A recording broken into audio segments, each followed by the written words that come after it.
So చైనాను కూడా నాకు ఈ మధ్య కాలంలో అనేది చాలా తేడా అనేది కొడుతుంది సరే. దుష్మన్ కా దుష్మన్ దోస్త్, let the dragon and the elephants dance together అని చెప్పి వాడే ప్రపోజల్ ఇచ్చాడు. సో నువ్వు ఒకవైపు ట్రేడ్ పెంచుకోవాలంది అని మాట్లాడుతున్నావు, ఇంకోవైపు నేను పాకిస్తాన్ని సపోర్ట్ చేస్తున్నాను అని మాట్లాడుతున్నావు. అసలు ఈ లెక్క ఏంటి? The day PoK is back to India, Pakistan is over. ఇప్పుడు అమెరికా గురించి ఇందాక మీరు చాలా డీటెయిల్గా వివరించారు. ఇంకో సైడు చైనా అని కూడా చెప్తున్నారు.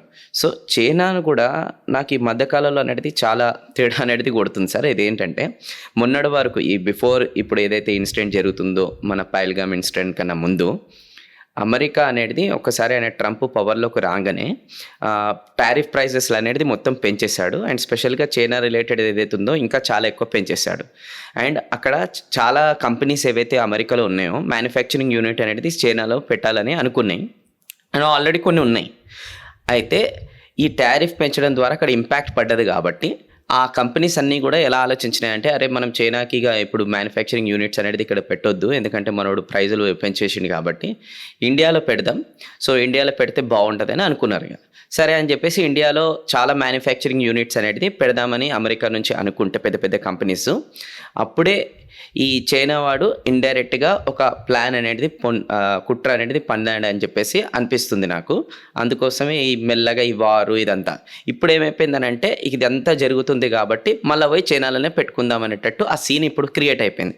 అందుకోసం నా ఇప్పుడు ఏమనిపిస్తుంది, నా పర్సనల్ రిలేటెడ్ క్వశ్చన్ అనమాట ఇది, ఎంతవరకు నిజం అనేది మీరు చెప్పండి.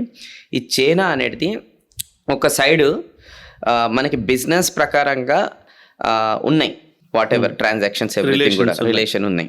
అండ్ ఇంకో సైడ్ ఏంటంటే ఇది పాకిస్తాన్కి వార్ రిలేటెడ్లో ఇప్పుడు సపోర్ట్ అనేది ఫుల్గా చేస్తుంది, అఫీషియల్గానే చేస్తుంది మళ్ళీ.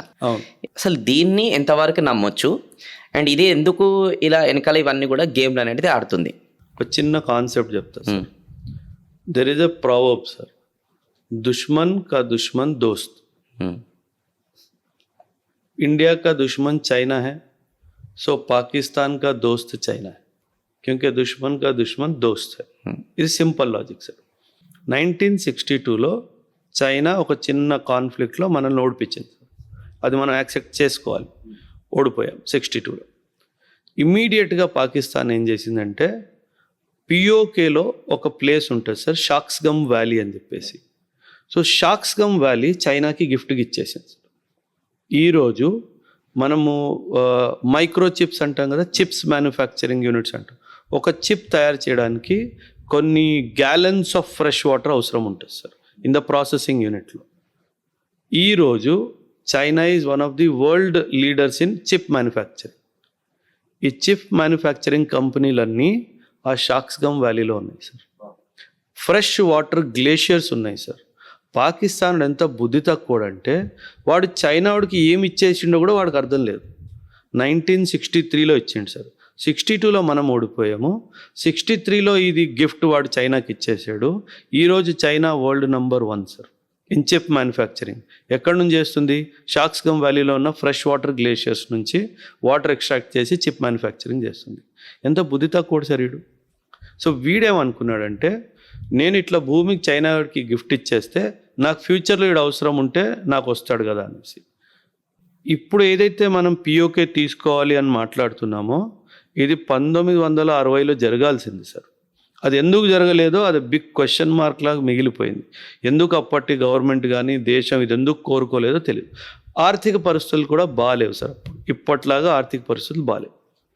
మళ్ళీ వెంటనే పాకిస్తాన్ ఏం చేసిందంటే 1965లో ఇండియా మీద దాడి చేసింది.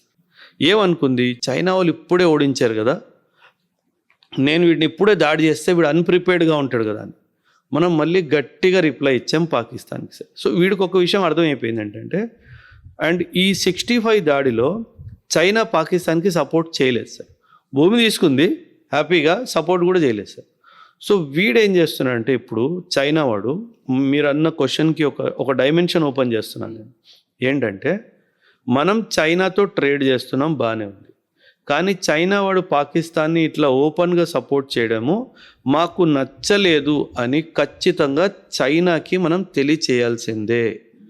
నువ్వు ఫ్యూచర్లో నాతో ట్రేడ్ రిలేషన్షిప్స్ ఎక్కువ పెరగాలి. ఎందుకంటే రీసెంట్గా మీరు టారిఫ్స్ గురించి మాట్లాడారు సార్. ఆ టారిఫ్స్ అనౌన్స్ అయిన వెంటనే చైనా వాడు ప్రపోజల్ ఏమి ఇచ్చాడంటే, చైనాని డ్రాగన్ కంట్రీ అంటారు సార్, మనల్ని ఎలిఫెంట్ కంట్రీ అంటారు. Let the dragon and the elephants dance together అని చెప్పి వాడే ప్రపోజల్ ఇచ్చాడు సార్. అంటే ఏంటి, నాకు నీతో ట్రేడ్ పెంచుకోవాలంది అని చెప్పాడు. సో నువ్వు ఒకవైపు ట్రేడ్ పెంచుకోవాలంది అని మాట్లాడుతున్నావు, ఇంకోవైపు నేను పాకిస్తాన్ని సపోర్ట్ చేస్తున్నాను అని మాట్లాడుతున్నావు. అసలు ఈ లెక్క ఏంటి? సో మనము డిప్లొమాటికల్గా, పొలిటికల్గా ఈ ఇష్యూ చైనాతో రేస్ చేయాల్సిందే. ఎందుకంటే చైనా కూడా పిఓకే మన దగ్గర రావాలని కోరుకోడు సార్. ఎందుకు కోరుకోడంటే పిఓకేలో వాడి భూమి కూడా ఉంది కాబట్టి, మనం ఎక్కడ ఆ భూమి తిరిగి అడుగుతాము అంటే అని భయం వాడికి ఉంది కాబట్టి వాడేమంటున్నాడంటే పాకిస్తాన్కి బలం చూపిస్తున్నాడు. నువ్వు భయపడకు, నా దగ్గర డబ్బులు ఉన్నాయి, ఆయుధాలు ఉన్నాయి, నేను నీకు ఇస్తాను, నువ్వు ఫైట్ చేయి. నేను మాత్రం ఫైట్ చేయను, ఎందుకంటే నాకు ఇక్కడ వ్యాపార లావాదేవీలు ఉన్నాయి, కానీ నువ్వు మాత్రం ఫైట్ చేయి, నేను నీకు సపోర్ట్ చేస్తాను. సో మనం కూడా చైనాకి కొంచెం, ఇప్పుడు కాదు, ఇది కొంచెం సెటిల్ అయిన తర్వాత మాత్రం గట్టిగా ఒకసారి బుద్ధి చెప్పే అవకాశం కాదు, గట్టిగా చైనాకు కూడా బుద్ధి చెప్పే అవసరము ఉంది. నీతో నాకు యుద్ధం కాదు, నీతో నాకు ట్రేడే కావాలి, కానీ నువ్వు నా దుష్మన్కి సపోర్ట్ చేస్తానంటే నేను మాత్రం ఊరుకోనని చెప్పి ఒక విషయం చెప్పాల్సింది. Super sir.